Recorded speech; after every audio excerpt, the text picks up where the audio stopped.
The truth of the share market channel में आपका स्वागत है। मैं भुवनेश अग्रवाल। नमस्कार दोस्तों,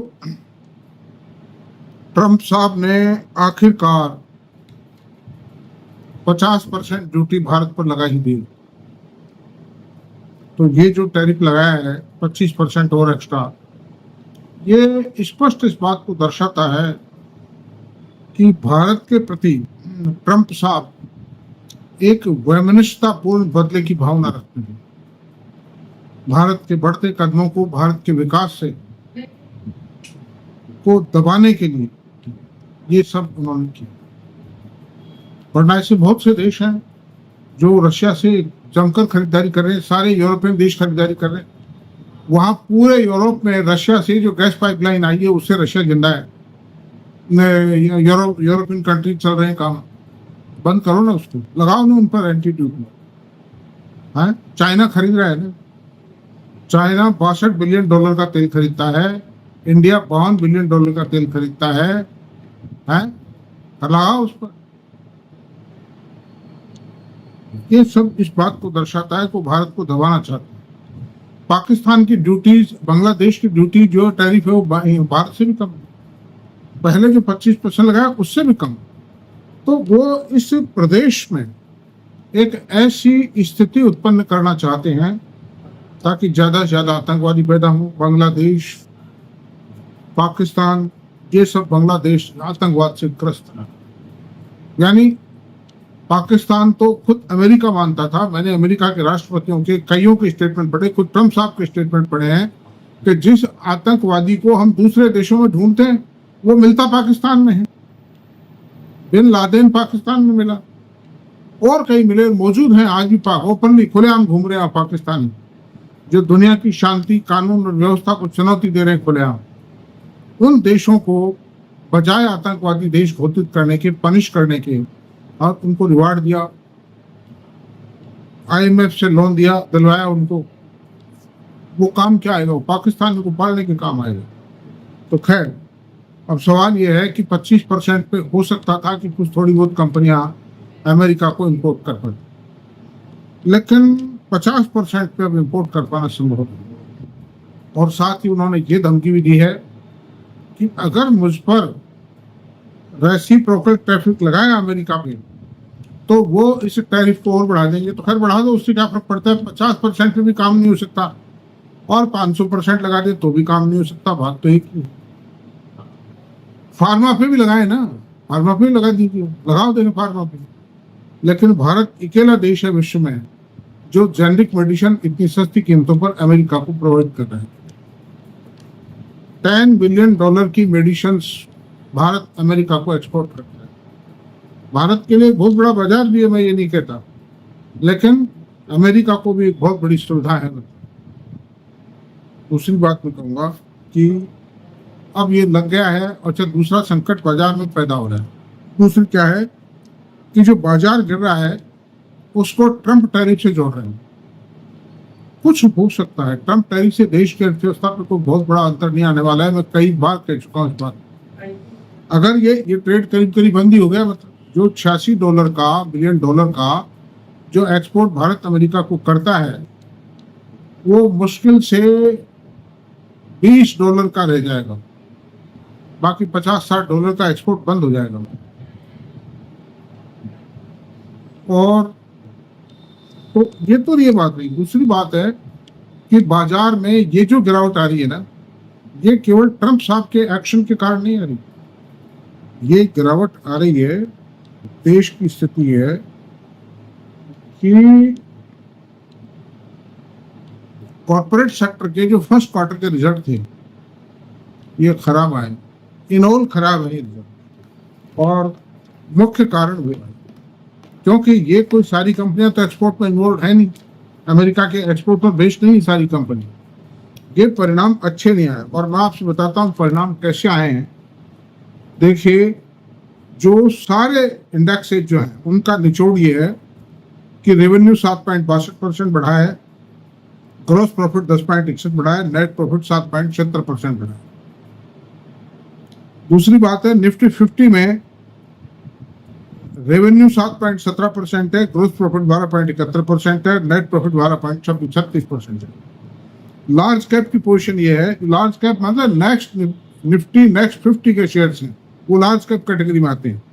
रेवेन्यू 8.11% बढ़ा है, ग्रोस प्रॉफिट 11.43% बढ़ा है, नेट प्रॉफिट 11.26%।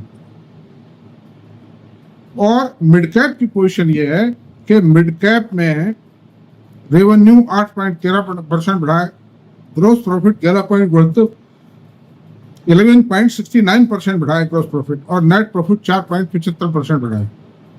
और स्मॉल कैप की पोजीशन बढ़ाता हूँ कि स्मॉल कैप 4.71% रेवेन्यू बढ़ा है, ग्रोस प्रॉफिट 4.66% बढ़ा है, और नेट प्रॉफिट 11.25% बढ़ा है। अंडर दी सर्कमस्टेंसेस मैं ये कहूँगा कि इस परिणाम में सबसे ज़्यादा जो वीक परफॉर्मेंस रही है वो मिड कैप और स्मॉल कैप की रही। हालांकि निफ्टी की जो जो जो जो ओवरऑल परफॉर्मेंस है वो ठीक नहीं है, निफ्टी की परफॉर्मेंस 12 ये सुधरी है, मतलब पिछले क्वार्टर की तुलना में निफ्टी की परफॉर्मेंस सुधरी है। और लार्ज कैप की 11.26% है, यानी निफ्टी नेक्स्ट 50 की भी तो ये भी सुधार आया है, लेकिन ओवरऑल ये कोई बहुत बड़ा उछाल तो आया नहीं, मामूली है सुधार। तो इसको हम के 50 शेयरों, एक 50 जो कंपनियां हैं मान लो निफ्टी की, ये चल जाए, या 50 निफ्टी नेक्स्ट 50 की कंपनियां चल जाए, तो खाली 100 कंपनियों को चलने से मार्केट नहीं चलेगी। मार्केट के अंदर मिड कैप और स्मॉल कैप भी, ये भी बैकबोन की एक बहुत जरूरी मतलब ऑर्गन है। स्मॉल कैप और मिड कैप में बहुत से तो ऐसे हैं जो बड़ी कंपनियों को माल सप्लाई करते हैं, जैसे ऑटो एंसेलरीज हैं, ये ऑटोमोबाइल की जो ओरिजिनल इक्विपमेंट मैन्युफैक्चरिंग कंपनी है, like Maruti, hero Honda, Bajaj auto, Mahindra and Mahindra, उनकी सप्लायर हैं। तो उनकी बहुत बड़ी चीज है। अगर इनकी परफॉर्मेंस गिरी है तो ये मानिए जो ओरिजिनल इक्विपमेंट मैन्युफैक्चरर ऑटोमोबाइल की, उनकी भी गिरावट आई, या तो आ गई है बहुत। ये अभी जो जुलाई के फिगर्स आए हैं ये मिक्स्ड आए हैं, मतलब जो सेल फिगर आए हैं और ओरिजिनल इक्विपमेंट मैन्युफैक्चरर के, ये मतलब इसमें कोई स्पष्ट ग्रोथ दिखाई नहीं दे रही। हीरो होंडा की मतलब हीरो मोटो कॉर्पोरेशन की सेल बढ़ के आई, बजाज ऑटो की 3% ग्रोथ आई, टीवीएस की बढ़ के आई है, और जो अदर ऑटोमोबाइल मैन्युफैक्चरर है टू व्हीलर, उनकी सेल परफॉर्मेंस वीक रही है। मारुति की फ्लैट सेल रही है, टाटा मोटर की माइनस में आई है सेल, है ना, महिंद्रा की बढ़ के आई है। तो ये सारी बातें, ये कोई बाजार के चलने की स्थिति नहीं है, आशा के विपरीत है ये सब परिणाम। एक बहुत अच्छा ये क्या है कि ये नेचुरल साइकिल है, ये नेचुरल साइकिल फॉर डिक्लिनेशन है, मतलब इसमें 4 साल बाजार चल लिया, चाहे गवर्नमेंट पॉलिसीज के कारण चला, चाहे कोरोना काल में ज्यादा टूट गया था इस कारण से चला, लोगों ने बहुत पैसा कमाया। 5 स्टार जो इन्वेस्टर्स हैं उनकी पोजीशन ये है कि जैसे किसी की माली हालत 1000 करोड़ रुपए थी, पोर्टफोलियो था, वो पोर्टफोलियो 4000-5000 करोड़ का हो गया, तो पैसा कमाया है। लेकिन अच्छा फिर क्या है कि शेयर्स के पी रेशो बहुत ज्यादा हो गए, कुछ शेयरों की, सबके नहीं है, कुछ शेयर्स के पी रेशो बहुत ज्यादा हो गए, और 3-3, 4-4 साल कोई कंपनियां चल रही हैं तो उनमें करेक्शन भी अवश्य भावी। तो ये नेचुरल साइकिल है। आदमी 10 किलोमीटर चलेगा, फिर विश्राम, 5 किलोमीटर चलने के बाद भी थकान चाहेगा, विश्राम चाहेगा। आप पहाड़ी, आपको 2000 फीट की पहाड़ी चढ़नी है ऊंचाई, आप 200-300 फीट चढ़ने के बाद में विश्राम चाहोगे, तो ये बाजार तो 500 फीट चढ़ चुका है। तो अंडर दी सर्कमस्टेंसेस बाजार थोड़ा विश्राम चाहता है। सरकार के प्रयासों में कोई कमी नहीं है। ये पहली बार हुआ है जब अर्थव्यवस्था के सारे पहलू फेवरेबल है, बारिश अच्छी हुई है, इंटरेस्ट रेट डिक्लाइन हो रही है, बाजार में लिक्विडिटी पर्याप्त अवेलेबल है, आरबीआई खूब छोड़ रहा है, काफी स्टिमुलेट किया है आरबीआई, गवर्नमेंट ने काफी स्टिमुलेट किया है। गवर्नमेंट में पॉलिसी पैरालिसिस नहीं है, पॉलिसी फॉर्मेशन शानदार है, प्रोजेक्ट आ रहे हैं, वर्क ऑर्डर्स जारी हो रहे हैं, लेकिन उसके बावजूद भी बाजार डिक्लिनेशन की ओर जा रहा है। एबीबी जैसी कंपनी के रिजल्ट बढ़िया अच्छे नहीं आए, जबकि पावर सेक्टर के अंदर बूम है, मतलब ग्रीन एनर्जी में बूम है, पावर सेक्टर में बहुत ज्यादा इन्वेस्टमेंट हो रहा है, ट्रांसमिशन लाइन्स डल रही है, ग्रीन पावर के प्रोजेक्ट लग रहे हैं, दुनिया भर का काम है। तो मैं इसको कुल मिलाकर के एक निष्कर्ष देता हूं कि it is a natural cycle for declination, इसको कोई नहीं रोक सकता, नेचर अपना काम करे। लोगों ने भी जितने पंखे, कूलर, फ्रीज, माइक्रोवेव ये जितने खरीदे थे खरीद लिए फिलहाल। आपको पता होना चाहिए ब्लू स्टार के वोल्टास के परिणाम खराब आए, ये जून में ही गिर गया था, मई में ही गिर गया था इनका प्रोडक्शन। तो अंडर दीज सर्कमस्टेंसेस बाजार फिलहाल मतलब फाइन फॉर्म में नहीं है। और मैं तो जब भी समझ गया था जब एफआई ने सेलिंग शुरू की। बायर थे मई या जून के फर्स्ट वीक तक they were buyer, but after that they turn into seller, मगर कोई ना कोई गड़बड़ है और रिजल्ट आए खराब आए। केवल आईटी कंपनियों को हम दोष देते हैं, आप दूसरी कंपनियों का हाल देख लीजिए। आईटी कंपनी तो फिर भी इतनी नहीं कर रही है, 3.5 साल से स्ट्रगल कर रही है, जमी हुई है, फिर भी अपनी जगह इन्वेस्टर्स को रिवार्ड दे रही है in the form of buyback and dividend and bonus. लेकिन यहाँ क्या हाल है, ये तो धराशायी हो रही है। मैं आपसे बताऊं बुरी तरह से स्मॉल कैप और मिड कैप की चटनी बढ़ा देंगे ऑपरेटर्स में। तो घबराने की जरूरत नहीं है। ऐसा नहीं कि आप सारा माल बेच करके हाथ पे हाथ धर के बैठ जाए। आप अपने पोर्टफोलियो की समीक्षा कीजिए कि जो रिजल्ट आए हैं उन रिजल्ट्स की लाइट में, in the light of the results declared by the company, please analyse and review your portfolio. This is called result. ये स्मार्ट इन्वेस्टर उसी को कहते हैं। मेरे जो वीडियोज बने अब तक, जो 800 वीडियो करीब में बना चुका हूँ, उन वीडियोज में सब में मैंने यही लर्निंग दी है लोगों को, यही ज्ञान सिखाने का प्रयास किया है कि दोस्तों पढ़ो लिखो, सक्षम बनो शेयर बाजार में पैसे कमाने में। ये ऊंचाई नीचाई तेजी मंदी ये सब आती रहेगी, मतलब कोई खास बात नहीं। But concentrate on research and acquire the knowledge of the share market from the experience and well literate person.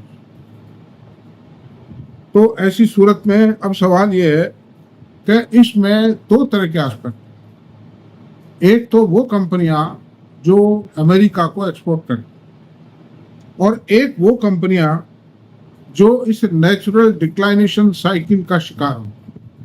उन दोनों कंपनियों पे, उन दोनों सेक्टर, सारी कंपनियों की लिस्ट नहीं बनाई जा सकती वीडियो पर, उन पे दोनों पे विचार करना है। जैसे एक वीडियो मैंने इससे पहले बनाया था गारमेंट एंड टेक्सटाइल कंपनीज पे जो यूएस को एक्सपोर्ट करती है। बहुत बड़ा हिस्सा है यूएस एक्सपोर्ट का उनके सेल में, रेवेन्यू में। उन कंपनियों की प्रॉब्लम आएगी, वो प्रॉब्लम बच नहीं सकती वो कंपनी। कारण क्या है कि 50% के ऊपर हाइक पर इंडिया का गारमेंट बिक नहीं पाए। स्पष्ट बात। Taiwan, Bangladesh, Korea, Japan, China, इनका गारमेंट 25% पे तो बिक जाता, कम बिकता चाहे। अब ये जो दूसरा सेटअप तैयार करेंगी ये कंपनियां, जैसे गल्फ कंट्रीज को एक्सपोर्ट करेंगी, यूरोपियन कंट्रीज को एक्सपोर्ट करेंगी, उस सेटअप को तैयार करने में समय लगेगा। 2-3 क्वार्टर, 4 क्वार्टर लग जाएंगे। हो सकता है उससे पहले ड्यूटी हट भी जाए, मैं ये नहीं कहता। ये जो ट्रम्प साहब ने जो टैरिफ लगाया ये हट भी सकता है। कारण क्या, अमेरिका की भी हालत खराब होगी, वहां भी डिस्ट्रेस फैलेगा। फार्मा कंपनियों में भी आप कोई ज्यादा एडिशन ना करें, ये कोई भी खुराफात कर सकते हैं उन कंपनियों को हरेसमेंट करने के लिए, क्योंकि इन्होंने टैरिफ के बारे में एक डायरेक्शन जारी किया था। इंडियन कंपनीज को भी एक डायरेक्शन जारी किया था, आप दवाएं हमारे देश में, ट्रम्प साहब ने आदेश जारी किया था कि आप हमारे देश में दवाएं उस भाव पर बेचें जिस भाव पर आप दूसरे देशों में सबसे कम भाव पर दवा बेचें। It is not possible practically, because उन देशों का टैरिफ स्ट्रक्चर अलग है, उन कंपनियों के अंदर पर कैपिटा इनकम अलग है, उन कंपनियों की जीडीपी अलग है, उनके आर्थिक हालात अलग हैं। तो उससे कंपेयर किया ही नहीं जा सकता। प्रैक्टिकल प्रॉब्लम है, हाउ यू कैन कंपेयर। तो ऐसी सूरत में देखिए, वो जो कंपनी जो अमेरिका से संबंध है उसमें जैसे भारत फोर्ज है, बहुत शानदार कंपनी है, लेकिन फिलहाल प्रॉब्लम में रही। लेकिन इसका मतलब ये नहीं आपके पास अगर है तो आप बेच दें, खरीदिए मत। मेरी हालांकि कोई रिकमेंडेशन नहीं कर रहा हूं मैं, आप अपने हिसाब से तय कीजिए, मेरा कोई वो नहीं है। तो जैसे भारत फोर्ज है, संवर्धना मदर सिंह है,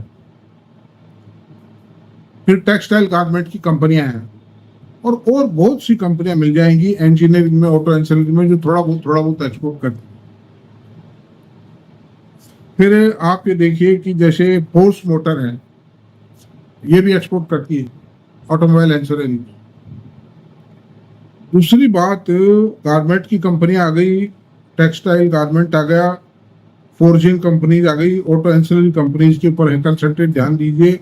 ये चेक कर लीजिए कि उन कंपनियों का एक्सपोर्ट कितना है, मिल जाएगा आपको, गूगल पे मिल जाएगा, सारी कंपनियों को मैं दे नहीं सकता। और ऑटोमोबाइल, कैपिटल गुड्स और इंफ्रा के शेयरों में, जैसे इंफ्रा में तो दबाव रहेगा, क्योंकि इंफ्रा कंपनियों की गवर्नमेंट पॉलिसी ठीक है, उसके बारे में गवर्नमेंट की तरफ से कोई प्रॉब्लम नहीं, they are getting proper work order दो, and no hindrance is being created by the government, either by the state government और central government, both are doing well for them. जो प्रॉब्लम है उनकी इनहेरेंट प्रॉब्लम्स, फिर तो इसलिए उनसे दूर रहना ही उचित होगा। कैपिटल गुड्स की है, ऑटोमोबाइल कंपनीज है, इनमें ठीक है डिप्रेशन आएगा ही, लेकिन थोड़ा आएगा, थोड़ा आएगा, थोड़े टाइम के लिए आएगा। ऑटो इंश्योरेंस कंपनीज भी जो अमेरिका को एक्सपोर्ट नहीं करती हैं, उन कंपनीज में भी डिप्रेशन आ सकता है मार्केट कंडीशंस के कारण, लेकिन थोड़ा आएगा।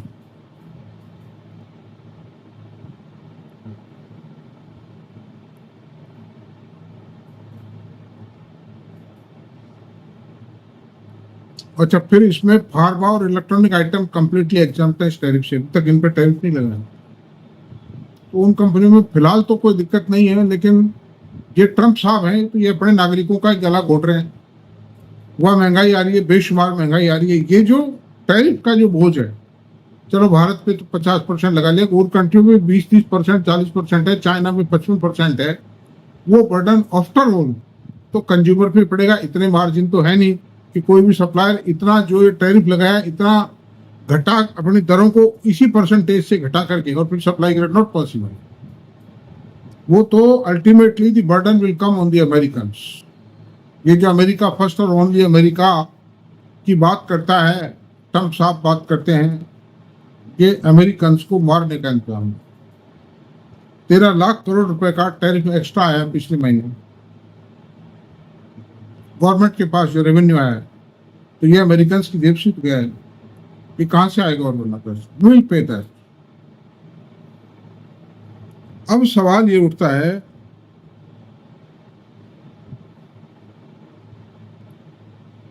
कि फिर ये जो कंपनी है, वोल्टास है, ब्लू स्टार है, हेवेल्स है, वी-गार्ड है, ये इस तरह के जो कंज्यूमर डिस्क्रिशनरी आइटम बना रही हैं, इनको भी प्रॉब्लम रहेगी कुछ टाइम।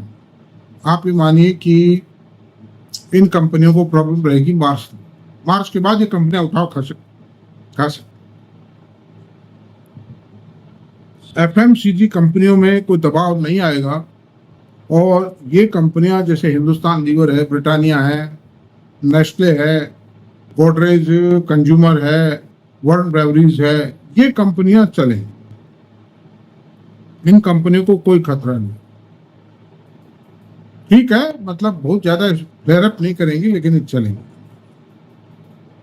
फिर ये रेलवे के जो शेयर हैं, ये भी थोड़ा दबाव में रहेंगे, जैसे आरबीएनएल है, इरकॉन है, टीटागढ़ वैगन है, ये भी थोड़ा प्रेशर में रहेंगे।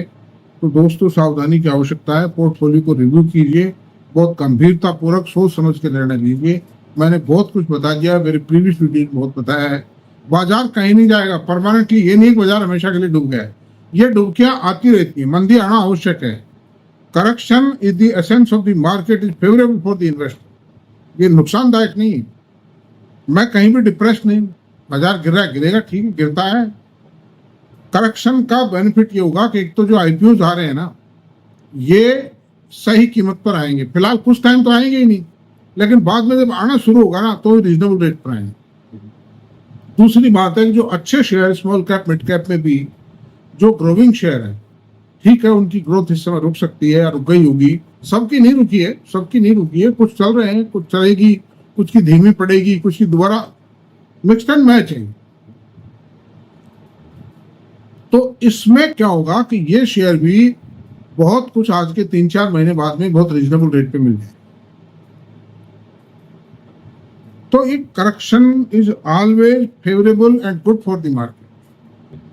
तो दोस्तों स्थिति ये है, मैं आपसे बताऊं, अंडर दिस सिचुएशन कोई घबराने की जरूरत नहीं, बाजार कहीं नहीं जाएगा। दूसरी बात है, SIP को चालू रखिए, SIP को बंद मत कीजिए।